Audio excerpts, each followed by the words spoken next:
যখন আমাদের এখান থেকে মানুষ যায় তাদের হেনস্থা করে আটকে রাখো। দিল্লিতে কলোনি যেখানে কিছু বাঙালি থাকে, ছোট্ট বাচ্চাদের মতন, তাদের জল পানি সব বন্ধ, তাদের বাঙালি বলে বাংলাদেশি বলে আটকে রাখা হয়েছে। আর অনেক জায়গায় বিএসএফ কলার ধরে নিয়ে পুশআপ করছে। তোর বাপের জমিদারি, তোদের বাপের জমিদারি। যদি কাউকে বাংলাদেশি করতে হয় তাকে অ্যারেস্ট করতে হবে, পুলিশের হাতে দিতে হবে, কোর্টে তুলতে হবে। আইনে কোথাও পুশব্যাক পুশআপ পুশিন নেই। কোর্ট ঠিক করবে কি করবে। এই যেন মনে হচ্ছে মোদির জমিদারি চলছে, ভারতবর্ষ চলছে না। অমিত শাহ জমিদারি চলছে, ভারতবর্ষ চলছে না।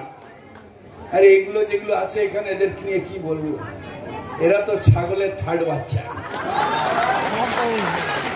এই আস্তে আস্তে দেখলাম না ডেভিডের আমি আসছিলাম, দেখলাম ছাগল মা তার দুটো বাচ্চা দুধ খাচ্ছে, আর 3 নম্বর বাচ্চা ট্রিং ট্রিং ট্রিং ট্রিং করে লাফাচ্ছে।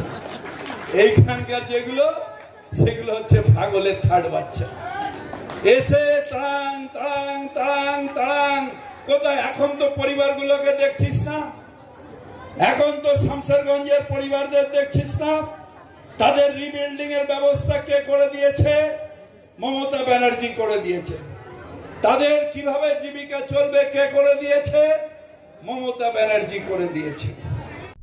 উনি এসছেন পশ্চিমবাংলার কলকাতার মেয়র হিসেবে আছেন, কিন্তু পশ্চিমবাংলায় দাঙ্গা লাগার মেন কাণ্ডারি এই মেয়রই ফিরহাদ হাকিম মহাশয়। উন্নয়নের নামে তো কোনো কিছুই নাই। আমাদের শামশেরগঞ্জে দাঙ্গা লাগিয়েছেন, আমাদের সুতিতে বিভিন্ন জায়গায় কুমন্তব্য করেছেন। আবার বলছেন ছাগলের তৃতীয় বাচ্চা।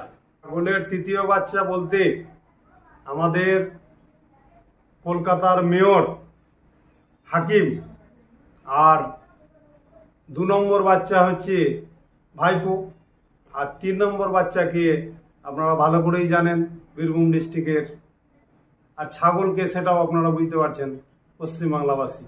ওনাদের নিজেদের মধ্যে আগে মারামারি শেষ করুক, তারপর সংগঠন, তারপর দেশ, পশ্চিমবাংলা সম্বন্ধে তারা ভাববেন।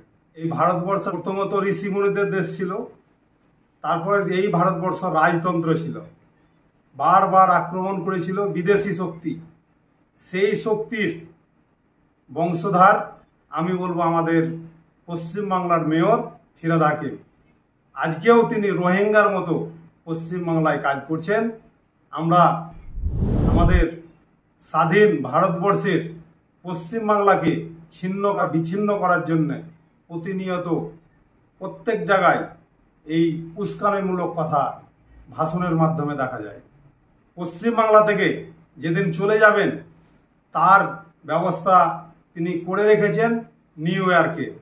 সামনে 2026-এ তার পরেই তার যাতে একটা সুস্থভাবে বেঁচে থাকার জন্য তিনি নিউ ইয়র্কের ব্যবস্থা করে রেখেছেন। শামশেরগঞ্জে যে দাঙ্গা লাগিয়েছেন, উনি তো এটা দেখার জন্যে যে হিন্দুদের পরিস্থিতি, হিন্দুদের দুর্গতি, উনি এগুলো দেখলে খুব আনন্দ পায়। কেন সামনে যে আমাদের ভারতবর্ষে বাবর যখন আক্রমণ করেছিলেন, হিন্দু নিধন যজ্ঞ তৈরি করেছিলেন, সেই রকম তিনিও চেয়েছিলেন আমরা হিন্দুত্বের পক্ষ হয়ে আমরা বিজেপির পক্ষ থেকে যতটা কাজ করার, মানুষকে স্বাধীনভাবে বেঁচে থাকার জন্য যেটা করার আমরা করেছি। কেন্দ্র শাসিত অঞ্চল এবং আমাদের পশ্চিমবাংলায় যাতে এই নরকীয় কাণ্ড করার আগে তাদের সুব্যবস্থা আমরা করতে পারি, সেই ব্যবস্থা আমরা করে রেখেছি। আপনি কি গাছ লাগাতে ভালোবাসেন? বিভিন্ন দেশি বিদেশি ভ্যারাইটিস এবং ফলের গাছ খোঁজ করছেন? তবে আর দেরি না করে চলে আসুন মা মিনতি নার্সারি এবং বোটানিক্যাল গার্ডেনে। পরিচালনায় সুমনা নাথ। আমাদের ঠিকানা কমল কুমারী দেবী মডেল স্কুল মোড়, রঘুনাথগঞ্জ, মুর্শিদাবাদ।